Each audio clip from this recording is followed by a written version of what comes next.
Good morning વિદ્યાર્થી મિત્રો, મજામાં બધા? ચેપ્ટર નંબર 8 ગુરુત્વાકર્ષણ એની આપણે થિયરીઓ પૂરી થઈ ચૂકી હતી. થોડાક દાખલાઓ પણ આપણે ચલાવ્યા હતા. હવે આમાં આપણે આ વખતે જે સિલેબસ ડિલીટ થઈ ગયેલો છે એમાં આપણે 4 દાખલાઓ ડિલીટ થઈ ગયેલા છે. ઉદાહરણ 8.1, ઉદાહરણ 8.6, સ્વાધ્યાયનો 8.3 અને સ્વાધ્યાયનો 8.14. પરંતુ આપણે 8.6 અને 8.14 ચલાવ્યા હતા ગયા લેક્ચરમાં, કારણ કે એની જરૂર પડે એમ છે આગળ. એટલે આ બે દાખલાઓ આપણે હાલ પૂરતા નહીં ચલાવીએ, કારણ કે આપણે સિલેબસમાંથી ડિલીટ થઈ ગયેલા છે. એટલે તમારે તો આ બે દાખલાઓ તૈયાર કરવાના, હોમવર્કમાં પણ લખવાના, પણ એ એક્ઝામમાં પૂછાશે નહીં. ઉદાહરણ 8.6 અને સ્વાધ્યાયનો 8.14 જે મેં ગયા લેક્ચરમાં ચલાવ્યા હતા એ પૂછાશે નહીં, પણ તેમ છતાં તમારે નીટ અને જેડબલઈ જેવી એક્ઝામ માટે તૈયાર કરવાના. ચલો આજે આપણે ઉદાહરણ 8.2 ની ચર્ચા કરીએ. આ દાખલો બાર સાયન્સ માટે પણ ખૂબ જ અગત્યનો હોવાથી બધા ખાસ ધ્યાન આપજો. રકમ આ પ્રમાણે છે: સમબાજુ ત્રિકોણ ABC ના દરેક શિરોબિંદુ ઉપર m કિલોગ્રામ જેટલું દળ ધરાવતા પદાર્થ રાખેલ છે. તો બોલો સમબાજુ ત્રિકોણ વિશે તમે શું જાણો છો? તો તમે કહો ચલો. તો ઘણા કે સાહેબ અમને ખ્યાલ છે કે સમબાજુ ત્રિકોણમાં ત્રણ બાજુઓ સમાન મૂલ્યની હોય છે અને બધા ખૂણા 60-60 ના હોય છે.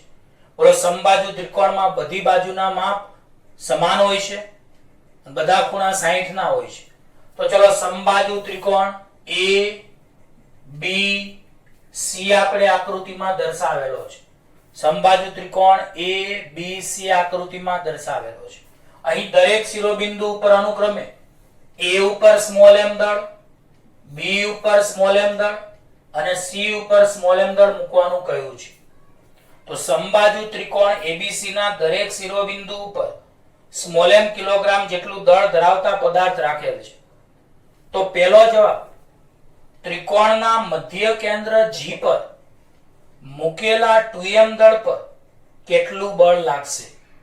ત્રિકોણના મધ્ય કેન્દ્ર G પર મૂકેલા 2m દળ પર કેટલું બળ લાગશે? આ પહેલો સવાલ આપણને પૂછ્યો છે. બીજું, જો શિરોબિંદુ A પરનું દળ બમણું કરવામાં આવે, જો શિરોબિંદુ A પરનું દળ બમણું કરવામાં આવે તો કેટલું બળ લાગે? અને કૌંસમાં આપણને AG બરાબર BG બરાબર CG બરાબર 1 મીટર લેવાનું કહ્યું છે. તો સમજી લ્યો, મધ્ય ગાવોનું સંગમ બિંદુ મધ્ય કેન્દ્ર G કહેવાય. આ તો તમને 9મા 10મા ધોરણમાં આવી ગયું એટલે ખબર જ હોય. તો બોલો મધ્ય ગાવોનું સંગમ બિંદુ મધ્ય કેન્દ્ર G કહેવાય, જેના શિરોબિંદુ ઉપર મધ્ય કેન્દ્ર ઉપર 2m દળ કણ ધરાવતો કણ મૂકવાનો છે. તો બોલો મધ્ય ગાવોનું સંગમ બિંદુ, મધ્ય ગાવોનું સંગમ બિંદુ મધ્ય કેન્દ્ર કહેવાય અને મધ્ય કેન્દ્ર G પર આપણે 2m દળ ધરાવતો કણ મૂકવાનો છે. હવે આપણને A થી G સુધીનું અંતર 1 મીટર આપેલું છે, B થી G સુધીનું અંતર પણ 1 મીટર આપેલું છે, C થી G સુધીનું અંતર પણ 1 મીટર આપણને રકમમાં આપેલું છે. બોલો ક્યાંથી ક્યાં સુધીનું? A થી G સુધીનું અંતર 1 મીટર, B થી G સુધીનું અંતર 1 મીટર, C થી G સુધીનું અંતર આપણને 1 મીટર આપેલું છે. તો આપણે પહેલો જવાબ શું શોધવાનો છે? ત્રિકોણના મધ્ય કેન્દ્ર G પર મૂકેલા 2m દળ પર લાગતું પરિણામી બળ. અને બીજું, જો શિરોબિંદુ A પરનું દળ બમણું કરવામાં આવે તો કેટલું બળ લાગશે? તો આ બે જવાબો આપણે પહેલા શોધીએ. તો ચલો અહીંયા ધ્યાન આપજો. સૌથી પહેલા તો આપણે યામાક્સ પદ્ધતિ પસંદ કરીએ તો આ દાખલો તમે બરાબર ગણી શકશો.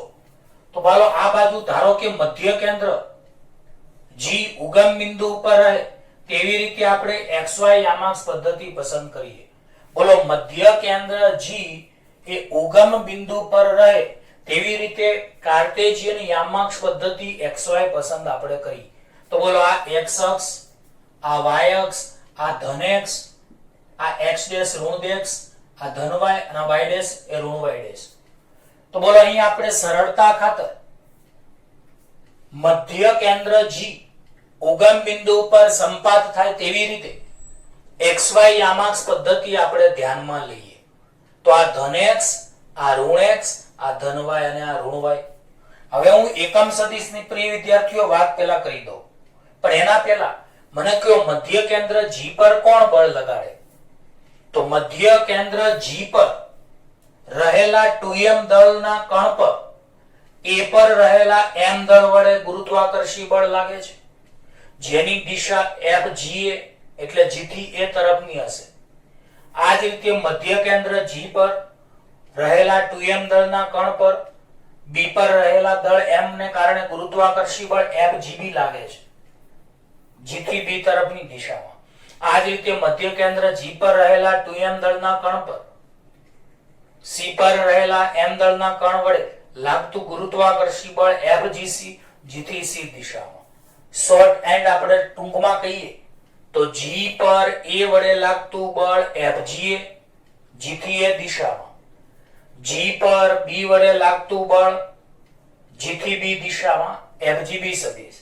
અને G પર C વડે લાગતું બળ FGC, G થી C ની દિશામાં. તો પહેલા આટલું આકૃતિ ખાસ સમજો.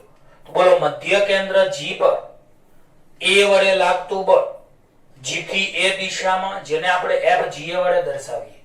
મધ્ય કેન્દ્ર G પર B વડે લાગતું બળ G થી B ની દિશામાં, જેને આપણે FGB વડે દર્શાવીએ. આ જ રીતે મધ્ય કેન્દ્ર G પર C વડે લાગતું બળ G થી C ની દિશામાં, જેને આપણે FGC વડે દર્શાવીએ. તો મને કયો FGA ની દિશા ઉપરની હોવાથી એ ધનવાય થશે, તો એનો એકમ સદિશ J કેરેટ લખાશે. પરંતુ અહીંયા FGB નીચે આવે છે. આ જ રીતે તમે FGC ને આમ નીચે લંબાવી શકો છો. બોલો FGB અને FGC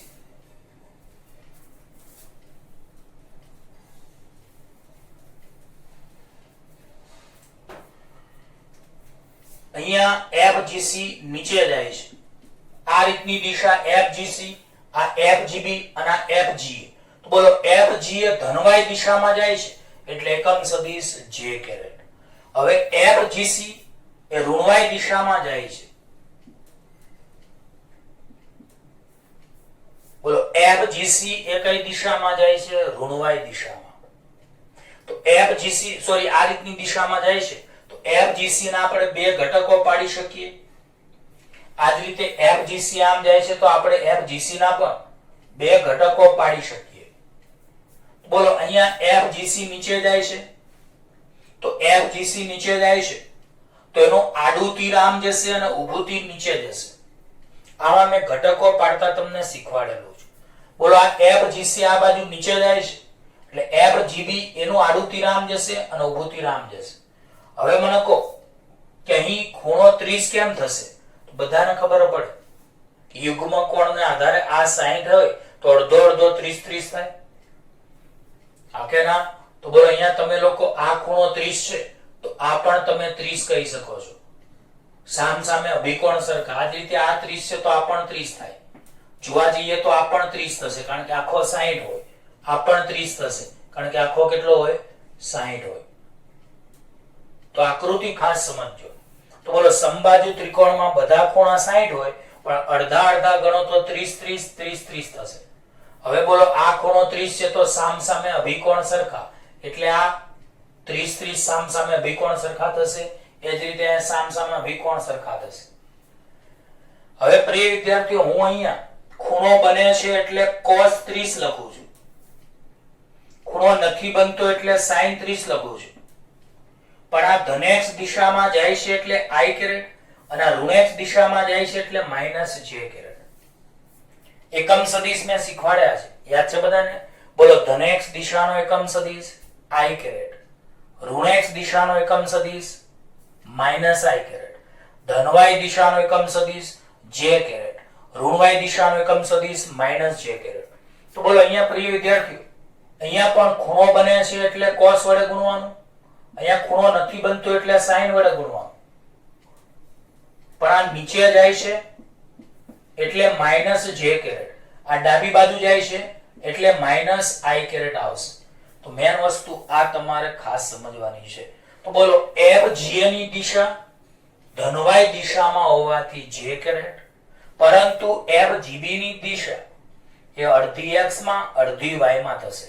તો બોલો અહીં ખૂણો બને એટલે cos 30, ના બને એટલે sin 30.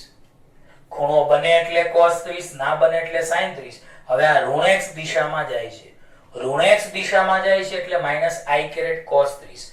આ નીચે ઋણ y દિશામાં જાય છે એટલે -j કેરેટ sin 30.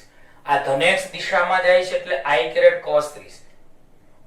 ઋણ y દિશામાં જાય છે એટલે -j કેરેટ sin 30. હવે આ તો ખાલી સરળ સમજવા માટે લખવું હોય તો લખાય કે ત્રિકોણના મધ્ય કેન્દ્ર પર યામાક્ષ પદ્ધતિનું ઉગમ બિંદુ લેતા ખૂણો xGC 30 એટલે આ ખૂણો 30 થશે. આ જ રીતે ખૂણો x'GB 30.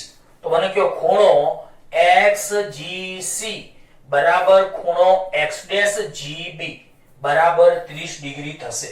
આ આપણે ખાલી વર્ણન લખવું પડે. તો બોલો ત્રિકોણના મધ્ય કેન્દ્ર પર યામાક્ષ પદ્ધતિનું ઉગમ બિંદુ લેતા ખૂણો xGC બરાબર 30 અને ખૂણો x'GC બરાબર 30. હવે આપણે G પર A વડે લાગતું બળ, G પર B વડે લાગતું બળ, G પર C વડે લાગતું બળ શોધીએ. તો બોલો A ઉપર સ્મોલ m દળ, G ઉપર 2m દળ અને વચ્ચેનું અંતર 1. આ જ રીતે B ઉપર સ્મોલ m દળ, G ઉપર 2m દળ, વચ્ચેનું અંતર 1 મીટર.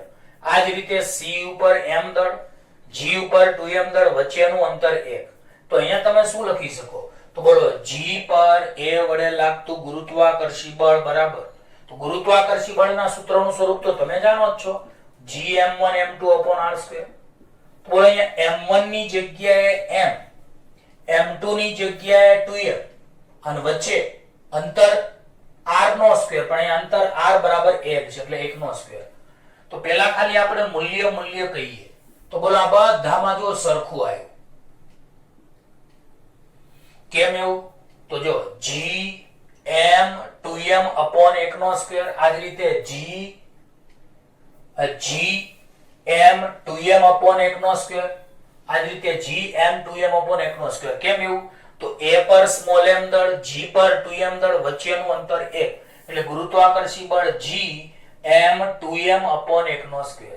આ જ રીતે G ઉપર દળ 2m, B ઉપર m, વચ્ચેનું અંતર 1 એટલે Gm 2m upon 1 નો સ્ક્વેર. આ ગુરુત્વાકર્ષણનો સાર્વત્રિક અચળાંક છે, મધ્ય કેન્દ્ર નથી. આ જે G છે ને લોચાના માળખા. આ જ રીતે C ઉપર સ્મોલ m દળ, G ઉપર 2m દળ, વચ્ચેનું અંતર 1 એટલે Gm 2m upon 1 નો સ્ક્વેર. ચલો હવે દિશાઓની વાત કરીએ. તો મને કહો FGA j કેરેટ ની દિશામાં એટલે અહીંયા j કેરેટ. બોલો FGB કઈ દિશામાં?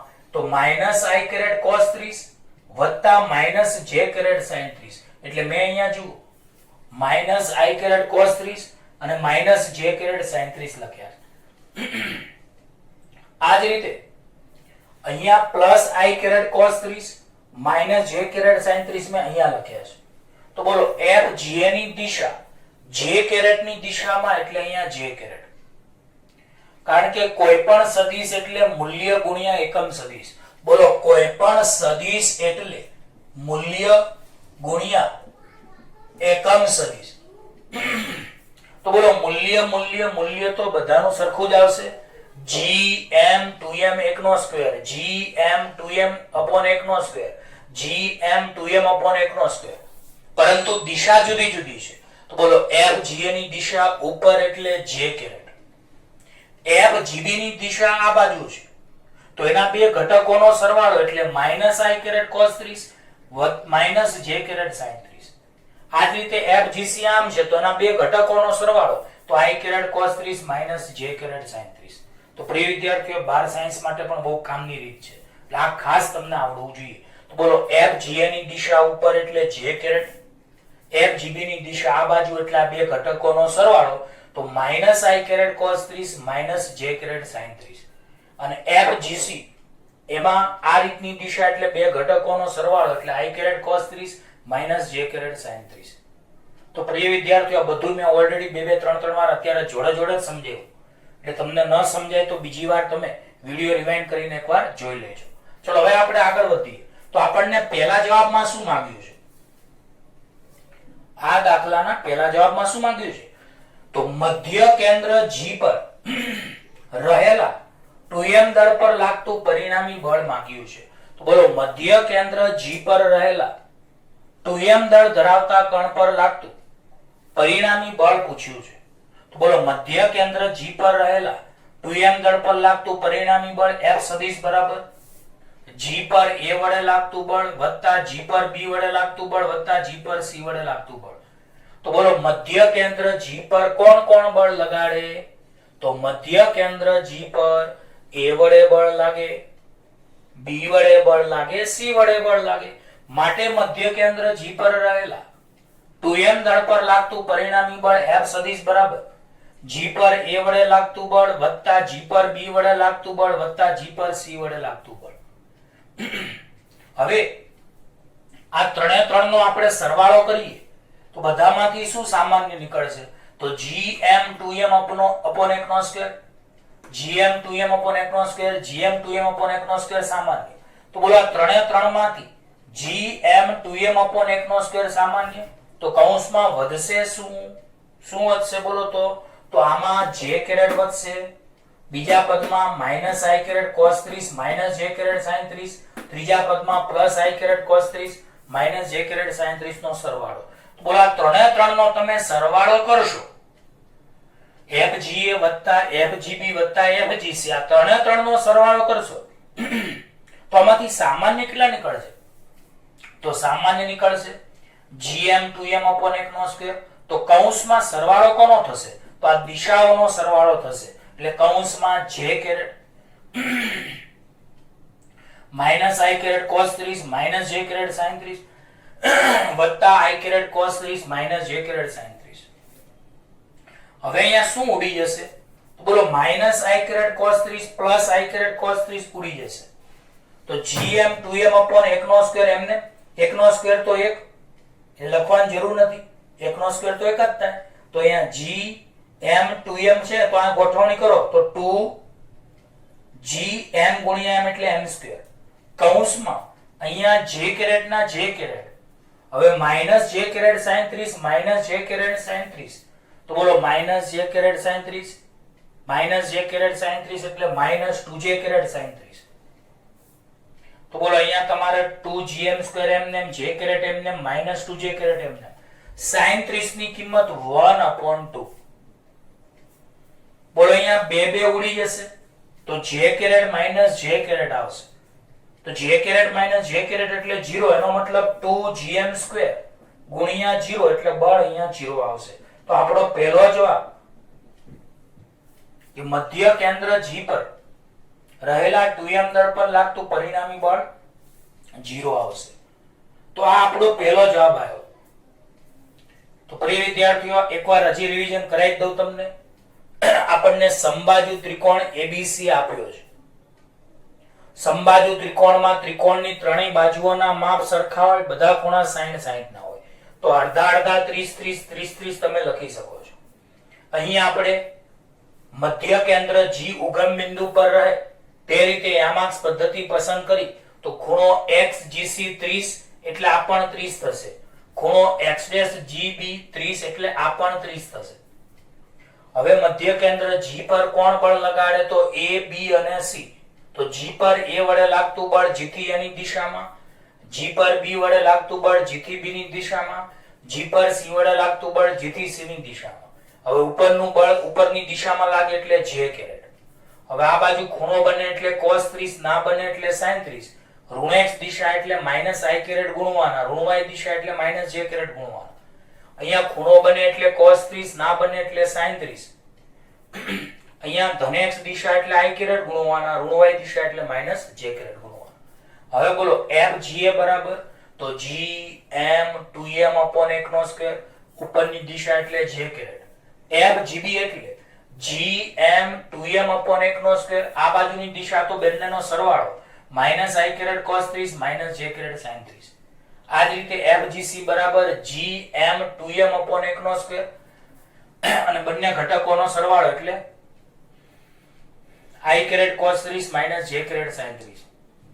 હવે આ 3 એ 3 નો સરવાળો કરો તો બોલો મધ્ય કેન્દ્ર G પર, બોલો મધ્ય કેન્દ્ર G પર રહેલા 2m દળ પર લાગતું પરિણામી બળ, મધ્ય કેન્દ્ર G પર રહેલા 2m દળ પર લાગતું પરિણામી બળ, બધા બળોનો સરવાળો તો gm 2m upon 1 નો સ્ક્વેર સામાન્ય, તો કૌંસમાં j caret minus i caret cos 30 minus j caret sin 30 વત્તા i caret cos 30 minus j caret sin 30, તો i caret cos 30 minus i caret cos 30 ઉડી જાય, તો એ બોલો f બરાબર 2gm સ્ક્વેર, j કેરેટ ના j caret minus j caret sin 30 minus j caret sin 30 minus 2j caret sin 30, તો j caret minus 2j caret sin 30 ની કિંમત 1/2, બે ઉડી જાય તો j માંથી j જાય તો 0. તો આ પહેલો જવાબ તો આપણે આવી ગયો. હવે બીજા જવાબમાં તમને શું કીધું છે? તો બીજા જવાબમાં આવું કીધું છે કે કણ A પરનું દળ બમણું કરવામાં આવે તો મધ્ય કેન્દ્ર પર G પર લાગતું પરિણામી બળ કેટલું? તો આ ચેન્જ કરવાનું કીધું છે. બોલો કણ A પરનું દળ બમણું કરવામાં આવે તો, કણ A પરનું દળ બમણું કરવામાં આવે તો ચલો આ દાખલામાં શું ચેન્જ આવશે એની આપણે વાત કરીએ. તો બરાબર ધ્યાન આપજો.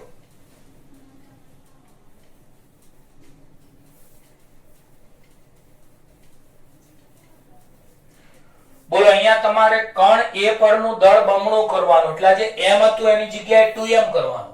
તો અહીંયા તમારે જે m હતું એની જગ્યાએ અહીંયા 2m આવશે.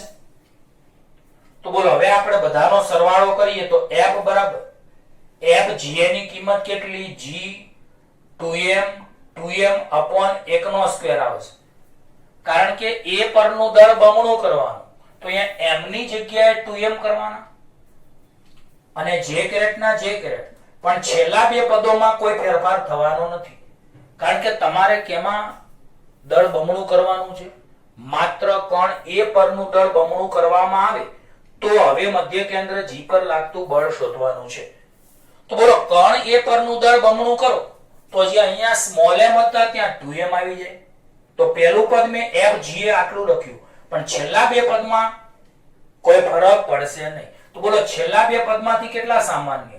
gm 2m upon 1 નો સ્ક્વેર સામાન્ય છેલ્લા બે પદમાંથી. કૌંસમાં કેટલા વધશે બોલો?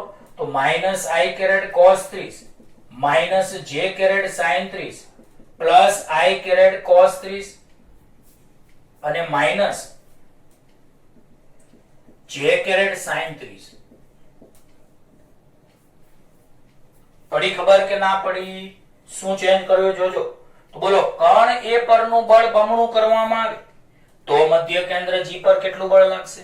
તો તમારે અહીંયા m ની જગ્યાએ 2m કરવાના. તો બોલો હવે મધ્ય કેન્દ્ર G પર રહેલા 2m દળ પર લાગતું પરિણામી બળ F સદિશ બરાબર FGA plus FGB plus FGC. તો બને કો G પર A વડે લાગતા બળનું સૂત્ર તો G 2m upon 1 નો સ્ક્વેર j કેરેટ. એટલે અહીંયા ખાલી ચેન્જ આવ્યું એટલે અમે પહેલું પદ m ને રાખ્યું, વધાર્યું, અહીંયા 2 ની m ની જગ્યાએ 2m કર્યા, પણ છેલ્લા બે પદમાં કોઈ ચેન્જ નથી, એટલે એ બંનેનો સરવાળો કરશો તો બંનેમાંથી gm 2m upon 1 નો સ્ક્વેર સામાન્ય, કૌંસમાં minus i caret cos 30 minus j caret sin 30 વત્તા i caret cos 30 minus j caret sin 30. પ્રિય વિદ્યાર્થીઓ સાદુરૂપ તો ફાવશે ને? ચલો હવે અહીંયા મને કયો minus i caret cos 30 plus i caret cos 30 હમણાં ઉડ્યા તેમ ઉડી જાય આ કે ના? તો ચલો અહીંયા વધશે કેટલા? તો બોલો અહીંયા g 2m એટલે 4m સ્ક્વેર, એટલે અહીંયા આપણે ગોઠવણી કરીએ તો 4 આગળ લઈ લઈએ તો 2 * 2 4 g m સ્ક્વેર, 1 નો સ્ક્વેર લખવાની જરૂર નથી એટલે આવું આવશે. અહીંયા આપણે 2 આગળ લઈ લઈએ તો 2g m * m square, 2 * 2 4 g m * m એટલે m સ્ક્વેર j કેરેટ વત્તા 2g m * m એટલે m સ્ક્વેર. હવે મને કહો minus j caret sin 30 minus j caret sin 30 minus 2j caret sin 30 આવશે. હવે અહીંયા વધશે કેટલા બોલો? 4gm સ્ક્વેર j કેરેટ વત્તા 2gm square minus 2j caret sin 30 ની કિંમત 1/2. તો અહીંયા બે ઉડી જશે તો વધ્યા કેટલા બોલો? ચલો તો 4gm square j caret minus 2gm square j caret. ચલો 4gm² j કેરેટ માંથી -2gm² j કેરેટ જાય તો 2gm². આ આપણો જવાબ આવશે. તો બોલો, જો કણ A પરનું દળ બમણું કરવામાં આવે, જો કણ A પરનું દળ બમણું કરવામાં આવે તો મધ્ય કેન્દ્ર પર લાગતું બળ 2gm² j કેરેટ આવશે. તો શું ચેન્જ કર્યો પર વિદ્યાર્થીઓ ખબર પડી? તો બોલો, મધ્ય કેન્દ્ર G પર કણ A નું દળ બમણું કરો તો A ની જગ્યાએ 2m કરવાનું. એટલે આપણે આ પદ પહેલા લખ્યું g 2m upon 1/2 j caret વત્તા સરવાળો તો 3 નો કરવાનો છે, પણ પહેલા મેં પહેલું પદ લખ્યું વત્તા બીજા બે પદો લખ્યા, પણ એ તો એમાંથી સમાન છે એટલે સમાન gm 2m upon 1/2 સામાન્ય કૌંસમાં -i caret cos 30 j caret sin 30 વત્તા i caret cos 30 j caret sin 30 એનો સરવાળો. તો -i caret cos 30 plus i caret cos 30 ઉડી ગયા. તો અહીંયા વધ્યા કેટલા? તો 2 × 2 4 gm × m² 1/2 એટલે લખવાની જરૂર નહીં. j કેરેટ વત્તા 2 gm × m² 1/2 એક લખવાની જરૂર નહીં. તો અહીંયા -j caret sin 30 j caret sin 30 -2j caret sin 30. હવે અહીંયા તમારે પહેલું પદ 4gm² j કેરેટ એમને વત્તા 2gm² એમને -2j કેરેટ એમને sin 30 ની કિંમત 1/2. અહીંયા બે બે ઉડી જાય તો 4gm² j કેરેટ માઈનસ આગળ લઈ લો તો -2gm² j કેરેટ. તો અહીંયા 4gm² j કેરેટ માંથી -2gm² j કેરેટ જાય તો 2gm² j કેરેટ. તો પ્રિય વિદ્યાર્થીઓ, આ દાખલો આપણે અહીંયા પૂરો કર્યો. મેં આ 2-3 વાર વધારે એટલે સમજાવ્યો કારણ કે આ 12 સાયન્સ માટે તમારે કામનો છે. એટલે આ દાખલો બધાએ પાક્કો મોઢે કરીને 2 વાર હોમવર્કમાં લખવાનો. અને એક્સ્ટ્રા તમે કામ કરજો, હોમવર્કમાં હું એક્સ્ટ્રા બીજા દાખલા ગણવા આપું આની જેવા રકમ બદલી. આપણે A પરનું દળ બમણું કર્યું ને, હવે A પરનું દળ 3m કરજો અને B પરનું દળ 2m કરીને એકવાર દાખલો ગણજો. એટલે બંનેના દળ બદલજો અને એકવાર A, B અને C એમાં A નું દળ 3 ગણજો, આનું 2m ગણજો અને આનું 4m ગણીને દાખલો કરજો. બરાબર? આ એક્સ્ટ્રા અમે જાતે રકમ બનાવી છે એટલે આનો જવાબ મને પણ ખબર નથી, પણ તમે અંદરો અંદર ચેક કરી લેજો. ફરીવાર કહું છું, આ બે એક્સ્ટ્રા દાખલામાં શું કરવાનું કે કણ A નું દળ જેમ અહીંયા 2m લીધું ના પડે, તો હવે તમારે બીજા દાખલામાં કણ A નું દળ 3m, B નું દળ 2m અને C નું દળ એમ જ લેવાનું. તો A નું દળ 2m, B નું 2m, A નું 3m, B નું 2m, C નું m. આવો એક દાખલો ગણવાનો અને A નું 3m, B નું 2m અને C નું 4m. આવો એક દાખલો ગણવાનો. એટલે બે એક્સ્ટ્રા દાખલા એક વાર તમે હોમવર્કના ચોપડામાં અથવા પાકા ચોપડામાં લખશો તોય વાંધો નથી. ઓકે, હવે આપણે આગળ બીજા દાખલાની વાત કરીએ.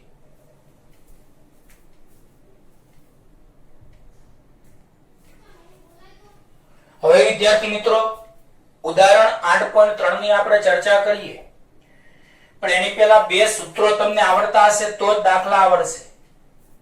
પહેલું સૂત્ર ગુરુત્વીય સ્થિતિ ઊર્જાનું સૂત્ર. તો ગુરુત્વીય સ્થિતિ ઊર્જાના સૂત્રમાં માઈનસ આવે, g આવે, એક દળ આવે, બીજું દળ આવે અને બે વચ્ચેનું અંતર આવે. આ સૂત્રનું સ્વરૂપ બધા યાદ રાખજો. અને બીજું છે ગુરુત્વીય સ્થિતિમાનનું સૂત્ર. તો ગુરુત્વીય સ્થિતિમાનના સૂત્રમાં ગુરુત્વીય સ્થિતિમાન એટલે v, એમાં માઈનસ આવે, g આવે, એક જ દળ આવે અને અંતર r આવે. તો આ બે સૂત્રોના સ્વરૂપ તમને યાદ હોવા જોઈએ, તો જ તમને આ ઉદાહરણ નંબર 8.3 આવડશે. તો બોલો, ગુરુત્વીય સ્થિતિ ઊર્જાના સૂત્રમાં શું આવે?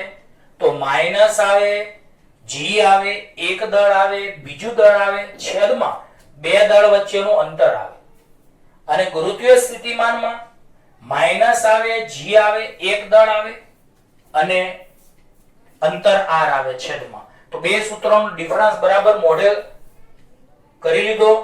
ચલો હવે આપણે દાખલાની શરૂઆત કરીએ.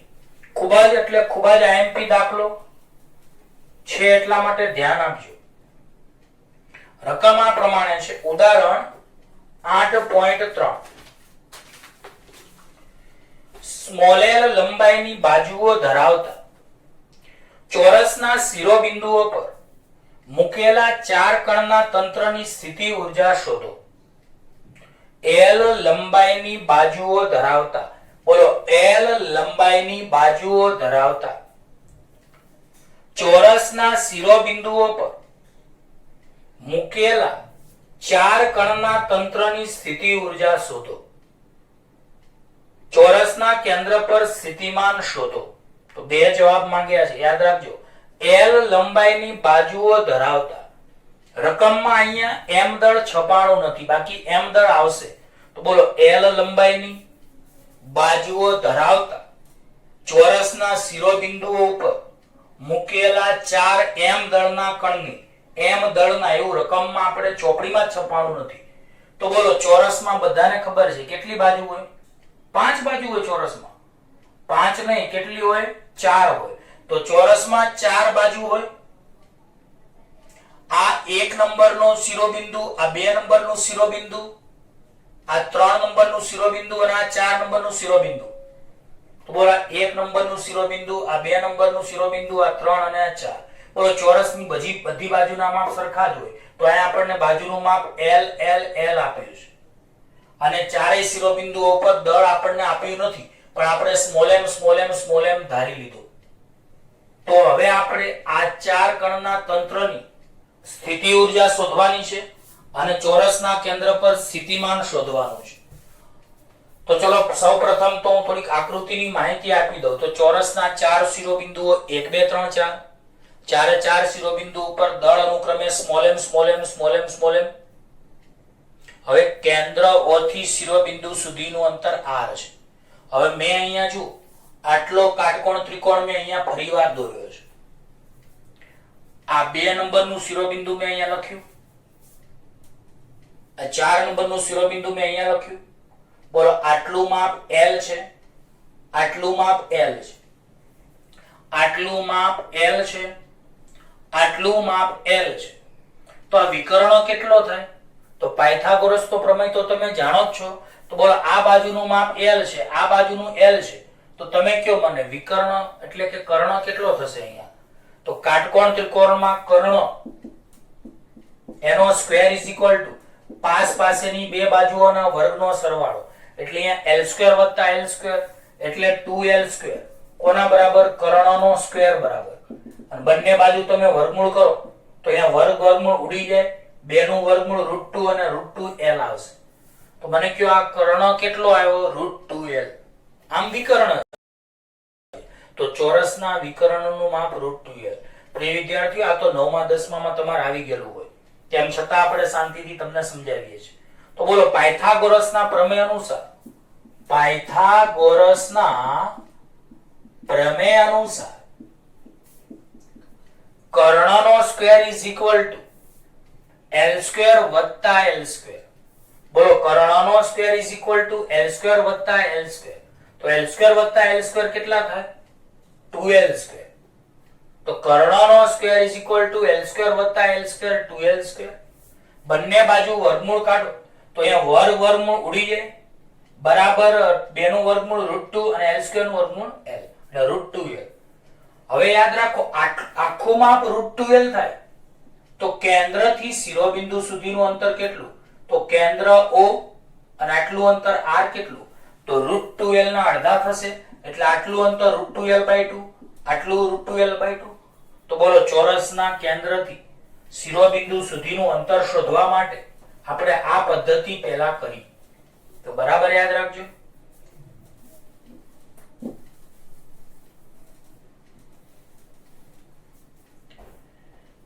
તો ચોરસના કેન્દ્રઓથી શિરોબિંદુ સુધીનું અંતર r બરાબર √2L/2.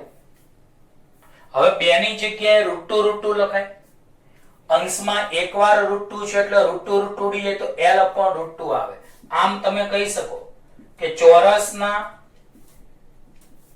કેન્દ્રથી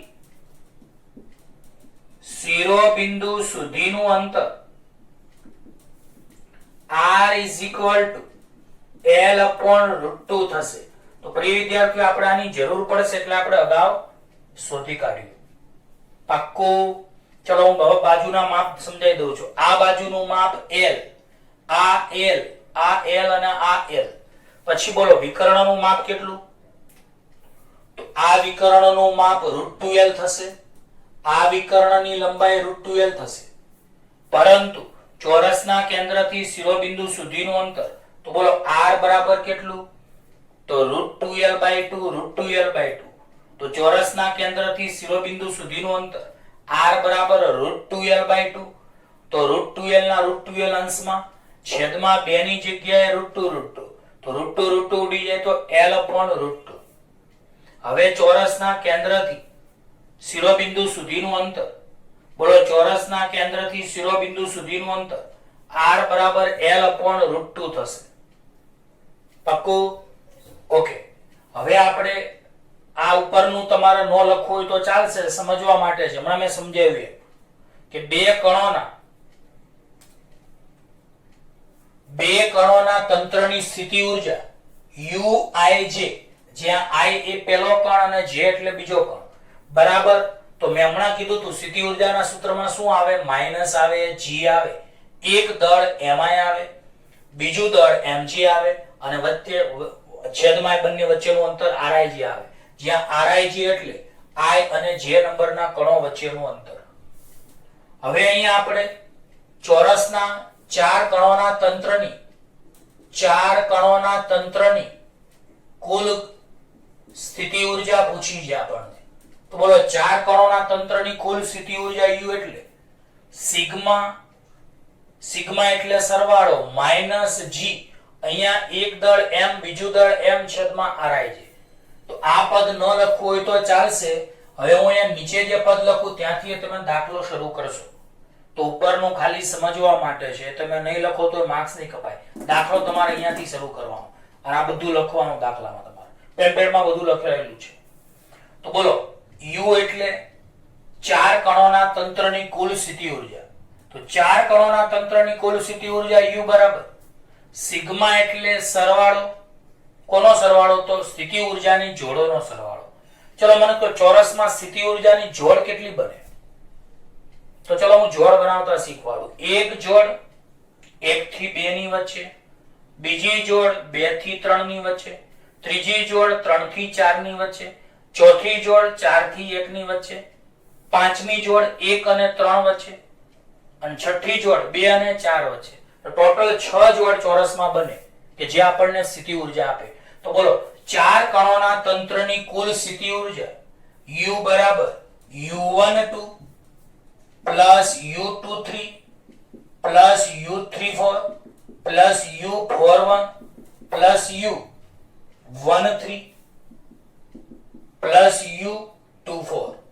તો બોલો ચાર કણોના તંત્રની કુલ સ્થિતિ ઊર્જા u બરાબર u12 plus u23 plus u34 plus u41 plus u13 plus u24.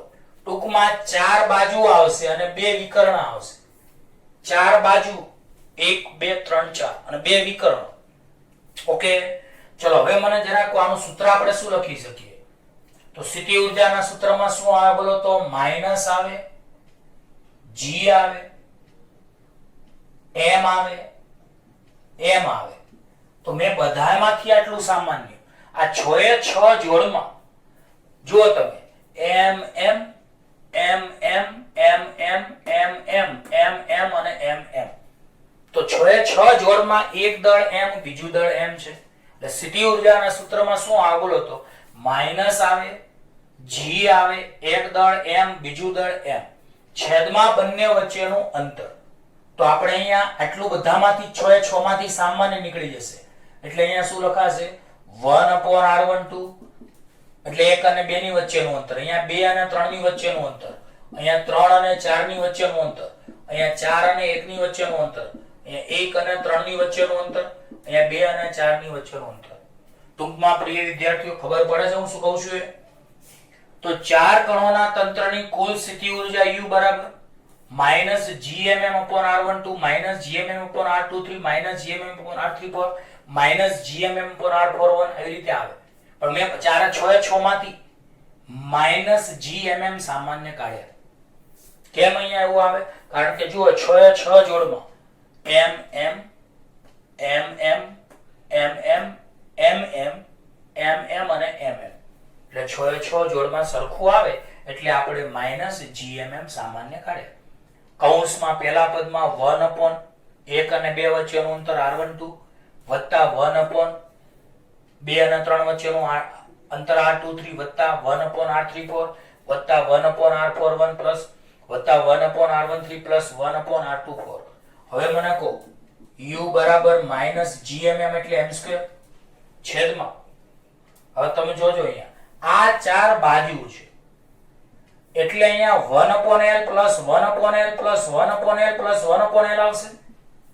પણ આ જે બે પદ છે ને એ વિકર્ણ છે એટલે 1/√2l પ્લસ 1/√2l. તો 1/l plus 1/l plus 1/l plus 1/l plus 1/√2l plus 1/√2l. તો હવે મને કહો આમાં u બરાબર માઇનસ gm સ્ક્વેર. તો બોલો અહીંયા 1/l ચાર વાર છે એટલે 4/l આવે. આવું તો આવડે ને ભાઈ. 1/l ચાર વાર છે એટલે 4/l. આ જ રીતે 1/√2l બે વાર છે એટલે 2/√2l. તો 1/l 1/l 1/l 1/l ચાર વાર એટલે 4 ગુણ્યા 1/l આવે. 4 ગુણ્યા 1/l એટલે 4/l. અહીંયા 1/√2l 1/√2l બે વાર એટલે 2 ગુણ્યા 1/√2l આવે એટલે 2/√2l. ચલો હવે અહીંયા માઈનસ gm સ્ક્વેર. હવે શું કરીશું તો અહીંયા 4/l એમ ને અહીંયા 2 ની જગ્યાએ તમે √2 લખી શકો. છેદમાં √2l તો છે. 2 ની જગ્યાએ √2 લખાય ખબર છે. √2 ગુણ્યા √2 કેટલા થાય 2. તો અહીંયા √2 ઉડી જાય તો અહીંયા વધે કેટલા બોલો માઈનસ gm સ્ક્વેર. l લસા સરખો છે જુઓ તમે એટલે લસા એકવાર લખાય. અહીંયા 4 પ્લસ √2. તો ચલો આપણો પહેલો જવાબ આવી ગયો છે. બરાબર યાદ રાખજો. શું આવ્યું બોલો? ચાર કણોના તંત્રની સ્થિતિ ઊર્જા આપણે શોધવાની હતી. તો ખરેખર ખૂબ જ સરસ મજાનો દાખલો હતો. તો બોલો ચાર કણોની તંત્રની કુલ સ્થિતિ ઊર્જા u બરાબર બધી જોડની સ્થિતિ ઊર્જાનો સરવાળો. તો બોલો ચોરસના ચાર કણોના તંત્રની કુલ સ્થિતિ ઊર્જા. ચોરસના ચાર કણોના તંત્રની સ્થિતિ ઊર્જા u બરાબર તંત્રની બધી જ જોડની સ્થિતિ ઊર્જાનો સરવાળો. આ એના માટે જ લખેલું છે માઈનસ જીએમએમ અપોન RIJ. હવે અહીંયા તમે જુઓ પહેલાને I ગણો બીજાને J ગણો તો I લેસ ધેન J છે. 1 2 કરતા નાનું 2 3 કરતા નાના 3 4 કરતા નાનું એવી રીતની જોડો આવે છે. પણ એ ઉપરનું તમે પદ લખશો નહીં. આ લખતા જ નહીં તમે. ડાયરેક્ટ દાખલો અહીંથી શરૂ કરવાનો. દાખલો તમારા ઉપરના પદ છે એ તમારે આ ઉપરનું લખવું હોય તો લખજો. આનો લખતા અહીંયાથી શરૂ કરજો.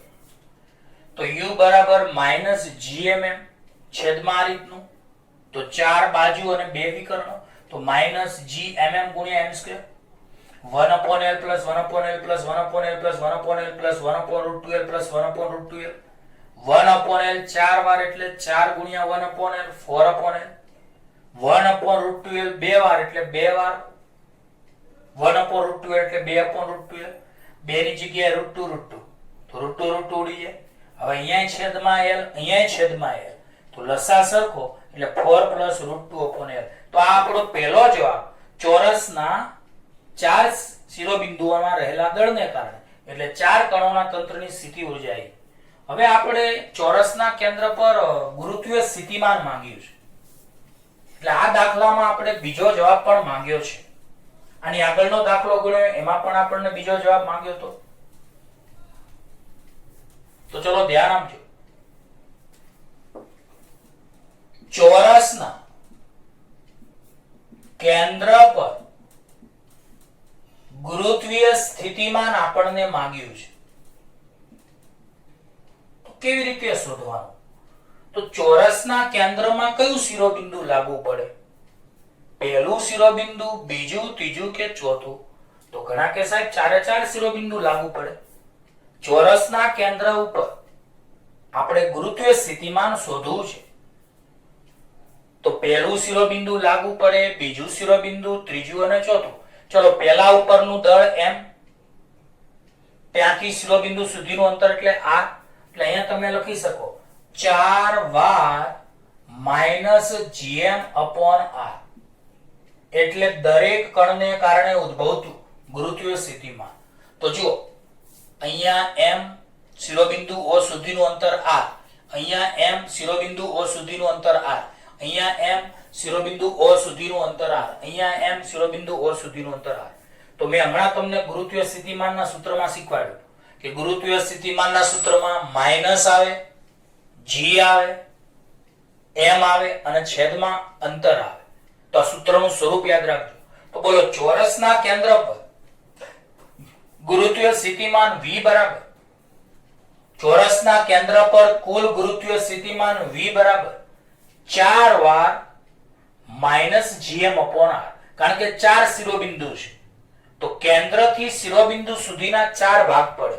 પહેલા શિરોબિંદુથી કેન્દ્ર O સુધીનું અંતર, બીજા શિરોબિંદુથી કેન્દ્ર O સુધીનું અંતર, ત્રીજા શિરોબિંદુથી કેન્દ્ર O સુધીનું અંતર, ચોથા શિરોબિંદુથી કેન્દ્ર O સુધીનું અંતર. તો બોલો ચોરસના કેન્દ્ર પર કુલ ગુરુત્વીય સ્થિતિમાન v બરાબર 4 વાર -gm/r. હવે આપણે -4gm હવે r ની જગ્યાએ મેં જો અગાઉ જ શીખવાડ્યું હતું કે ચોરસના કેન્દ્રથી દાખલો શરૂ કર્યો ત્યારે જ મેં શીખવાડ્યું હતું. તો આજના બે દાખલા 8 પોઈન્ટ ઉદાહરણ 2 અને 8.3 બહુ જ અગત્યના હતા. બરાબર, એટલે મેં ધીમે ધીમે શાંતિથી ચલાવ્યા છે. તો બોલો ચોરસના કેન્દ્રથી શિરોબિંદુ સુધીનું અંતર એટલે l/√2, √2 છેદનો છેદ ઉપર જતો હોય તો 4√2 gm/l. આ આપણો જવાબ નંબર 2 આવી ગયો, આન્સર નંબર 2 આવી ગયો. તો બોલો ચોરસના કેન્દ્ર ઉપર કુલ ગુરુત્વીય સ્થિતિમાન v બરાબર 4 શિરોબિંદુ હોવાથી 4 વાર -gm/r. તો બોલો ચોરસના કેન્દ્ર ઉપર કુલ ગુરુત્વીય સ્થિતિમાન v બરાબર 4 શિરોબિંદુ હોવાથી 4 વાર -gm/r. તો માઈનસ આગળ લઈ લીધા તો -4gm, r ની જગ્યાએ l/√2, √2 છેદનો છેદ ઉપર એટલે -4√2 gm/l. આ આપણો આન્સર નંબર 2. આપણે તો આ દાખલો અહીંયા પૂરો થયો.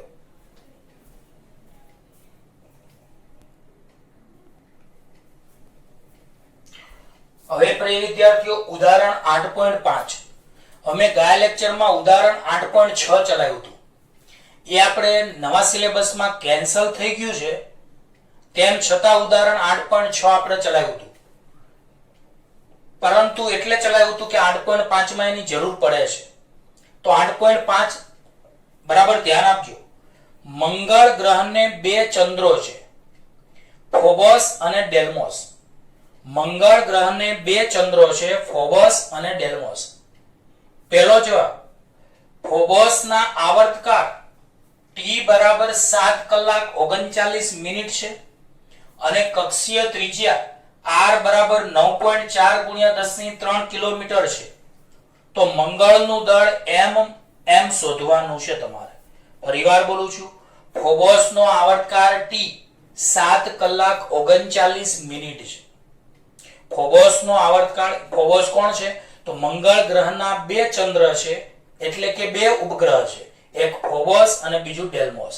તો ફોબોસનો આવર્તકાળ t 7 કલાક 39 મિનિટ અને કક્ષીય ત્રિજ્યા r 9.4 ગુણ્યા 10⁻³ કિલોમીટર આપેલી છે.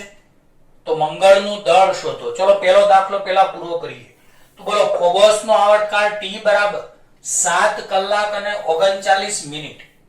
હવે બધાને ખબર છે કે 1 કલાકની 3600 સેકન્ડ, 1 કલાકની 3600 સેકન્ડ તો 7 કલાકની 7 ગુણ્યા 3600 સેકન્ડ. બોલો આ જ રીતે 1 મિનિટની કેટલી સેકન્ડ? તો 1 મિનિટની 60 સેકન્ડ. તો 39 મિનિટની 39 ગુણ્યા 60. તો બોલો 7 કલાકની 7 ગુણ્યા 3600 સેકન્ડ, 39 મિનિટની 39 ગુણ્યા 60 સેકન્ડ. તો આનો ગુણાકાર બંનેનો સરવાળો કરો એટલે કુલ સેકન્ડ 27540 આવશે. બોલો કુલ સેકન્ડ કેટલી આવશે? 27540 સેકન્ડ. હવે r બરાબર 9.4 ગુણ્યા 10⁻³ કિલોમીટર. તો કિલો એટલે 10⁻³ ઘાત, તો 3 ને 3 6. તો બોલો r બરાબર 9.4 ગુણ્યા 10⁻³ કિલોમીટર. તો બોલો કિલો એટલે 10⁻³, તો 3 ને 3 6 એટલે 9.4 ગુણ્યા 10⁻6 મીટર. હવે આપણે આ એક સૂત્ર બધા યાદ રાખવાનું છે. બોલો t² બરાબર 4π² gmm into r ઘન. આ આપણે કેપ્લરના ત્રીજા નિયમનું સૂત્ર છે. બોલો t² બરાબર 4π² gmm into r ઘન. આ સૂત્ર મેં કાલે ઉદાહરણ 8.6 માં પણ ચલાવેલું છે કાલના લેક્ચરમાં. તો હવે આપણે આમાંથી mm ને કરતા બનાવીએ કારણ કે મંગળ ગ્રહનું દળ શોધવાનું છે. તો mm ભાગાકારમાંથી ગુણાકારમાં, t² ભાગાકારમાં, તો mm બરાબર 4π² r ઘન gt². કરતા બનાવતા આવડશે. તો બોલો t² બરાબર 4π² gm into r ઘન. mm દળને ઉપર લઈ જાઓ, t² ને નીચે લાવો. તો mm બરાબર 4π² r ઘન gt². હવે અહીંયા 4 ના 4 પાઈ એટલે 3.14 નો સ્ક્વેર, r ઘન એટલે r એટલે 9.4 ગુણ્યા 10 ની 3. પણ અહીંયા કિલોમીટર તો કિલો એટલે 10 ની 3. તો 10 ની 3 અને 10 ની 3 એટલે 10 ની 6. તો હવે આપણે અહીંયા કિલો કાઢવા પડે. તો કિલો એટલે 10 ની 3, તો 10 ની 3 ને 10 ની 3 10 ની 6. તો અહીંયા બોલો r એટલે 9.4 ગુણ્યા 10 ની 6 નો સ્ક્વેર છેદમાં કેપિટલ G એટલે 6.67 ગુણ્યા 10⁻11 આવર્તકાળ t આપણે 27540 નો સ્ક્વેર. અંશનું સાદુરૂપ આપતા આવડે બધાને, છેદનું સાદુરૂપ, ભાગાકાર કરી પ્રમાણિત સ્વરૂપ. તો જો એક વાત યાદ રાખજો, હવે આપણે 1 થી 6 ચેપ્ટર અને 8મું ચેપ્ટર બી ઘણું ખરું પતી ગયું. બધાને ગુણાકાર, ભાગાકાર, પ્રમાણિત સ્વરૂપ આ બધું આવડતું હશે કારણ કે મેં ચેપ્ટર 2 ના આગળના બેઝિક લેક્ચરોમાં જ શીખવાડ્યું. ના આવડતું હોય કોઈને ગુણાકાર, ભાગાકાર, સરવાળા, બાદબાકી કે પ્રમાણિત સ્વરૂપ તો મને ફોન કરીને પૂછી શકાશે. તો ચલો અહીંયા તમારે મંગળ ગ્રહનું દળ પ્રમાણિત સ્વરૂપમાં ફેરવતા 6.475 ગુણ્યા 10 ની 23 કિલોગ્રામ આવશે. કારણ કે અહીંયા 1 2 3 4 5 6 શૂન્ય તમે જમણી બાજુ ખસો તો ડાબી પ્લસ જમણી માઈનસ, તો 29 માંથી 6 જાય તો 23 ઘાત. તો ચલો આપણને પહેલા જવાબમાં મંગળનું દળ પૂછ્યું હતું, તો મંગળનું દળ 6.775 ગુણ્યા 10 ની 23 કિલોગ્રામ આપણે આવી ગયું. હવે આમાં બીજો જવાબ પૂછ્યો છે કે પૃથ્વી અને મંગળ સૂર્યની આસપાસ વર્તુળાકાર ભ્રમણ કરતા ધારો. તો બોલો સૂર્યની આસપાસ મંગળને અને પૃથ્વીને ભ્રમણ કરતા ધારવાના છે. તો પૃથ્વી અને મંગળ સૂર્યની આસપાસ, પૃથ્વી અને મંગળ સૂર્યની આસપાસ વર્તુળાકારમાં ભ્રમણ કરતા ધારો. પૃથ્વીની કક્ષીય ત્રિજ્યા કરતા મંગળની કક્ષા 1.52 ગણી છે. યાદ રાખજો, પૃથ્વીની ત્રિજ્યા કરતા મંગળની કક્ષા 1.52 ગણી છે. તો આનું ઊંધું બોલો કે મંગળની કક્ષા પૃથ્વીની ત્રિજ્યા કરતા, પૃથ્વીની કક્ષીય ત્રિજ્યા કરતા 1.52 ગણી છે. તો આ શબ્દમાં બધાને બહુ મિસ્ટેક થાય છે. મંગળની કક્ષા rm પૃથ્વીની ત્રિજ્યા re કરતા 1.52 ગણી છે. આવી રીતે વાક્ય આપણે સેટ કરવાનું છે. રકમમાં આડાવું વાક્ય આપ્યું છે. તો બોલો પૃથ્વીની કક્ષીય ત્રિજ્યા કરતા મંગળની કક્ષા 1.52 ગણી છે. તો આપણે આ રીતે બોલવાનું છે, મંગળની કક્ષા rm પૃથ્વીની કક્ષીય ત્રિજ્યા re કરતા 1.52 ગણી છે. એટલે કે rm બરાબર 1.52 re. તો મંગળના વર્ષની લંબાઈ tm કેટલા દિવસ હશે? તો મંગળના દિવસની લંબાઈ માંગી છે તમને. દિવસ એટલે સમય, સમય tm માંગ્યો છે. તો બોલો હવે આપણે બહુ સરળ દાખલો છે. કેપ્લરનો ત્રીજો નિયમ આપણે જાણીએ છીએ કે કક્ષીય આવર્તકાળનો વર્ગ એ કક્ષીય ત્રિજ્યાના ઘનના સમપ્રમાણમાં હોય છે. કેપ્લરનો ત્રીજો નિયમ શું જાણીએ છીએ? કક્ષીય આવર્તકાળનો વર્ગ એ કક્ષીય ત્રિજ્યાના ઘનના સમપ્રમાણમાં હોય છે. તો t² ચલે છે r ઘન ઉપરથી, ઉપર mm એટલે મંગળ, e એટલે પૃથ્વી, તો tm² te² બરાબર rm ઘન re ઘન. હવે આપણે આ te² ભાગાકારમાં છે, પેલી બાજુ જાય તો ગુણાકારમાં, એટલે tm² બરાબર te² ગુણ્યા rm re નો વર્ગ. ઘણાય ઘન ઘન ઉડાડી દે છે. તો આવું સાદુરૂપ તો તમને કોઈ નહીં શીખવાડ્યું હોય, એટલે ઉડાડી ના દેતા. તો ચલો tm સ્ક્વેર ના tm સ્ક્વેર બરાબર ના બરાબર t સ્ક્વેર ના t સ્ક્વેર ગુણ્યા rm ની જગ્યાએ કેટલા લખાય? તો rm ની જગ્યાએ 1.52 re અપોન re ઉડી જાય. તો અહીંયા tm સ્ક્વેર બરાબર t સ્ક્વેર એટલે 365. કેમ? કારણ કે પૃથ્વીના દિવસની અહીંયા વાત થાય છે.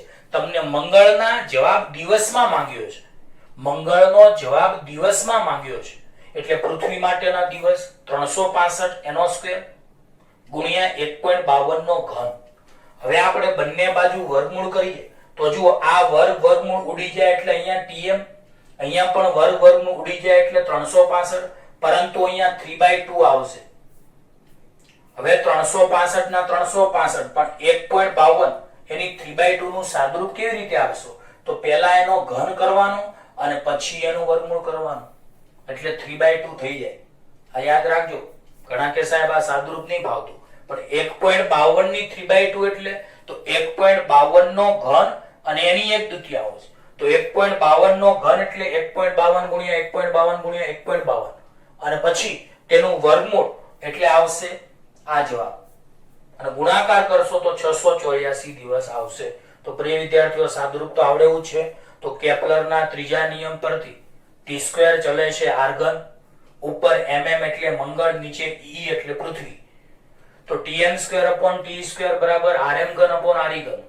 આ ભાગાકારમાં છે ગુણાકારમાં. તો tm સ્ક્વેર બરાબર t સ્ક્વેર ગુણ્યા rm અપોન re નો ઘન. rm એટલે 1.52 re ઉડી જાય. તો tm સ્ક્વેર બરાબર te પૃથ્વીના દિવસ 365 દિવસનો સ્ક્વેર ગુણ્યા 1.52 નો ઘન.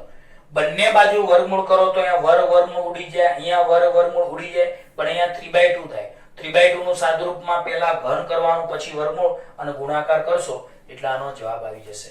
તો આ પણ દાખલો ખૂબ જ સરળ હતો.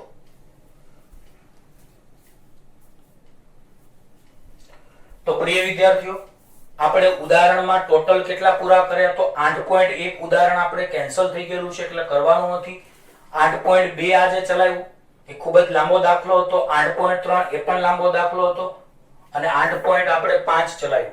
ઉદાહરણમાં આપણે 8.1 4 બાકી છે, 8.6 મેં કાલે ચલાવ્યું હતું ને 8.7. એટલે ઉદાહરણમાં આપણે બે જ દાખલાઓ બાકી છે, ઉદાહરણ 8.4 અને 8.7. પછી આપણે સ્વાધ્યાયના દાખલાઓની ચર્ચા કરીશું. ઓકે, તો બાકીનું હવે આપણે આની પછીના લેક્ચરમાં ભણીશું. ઓકે, ધન્યવાદ.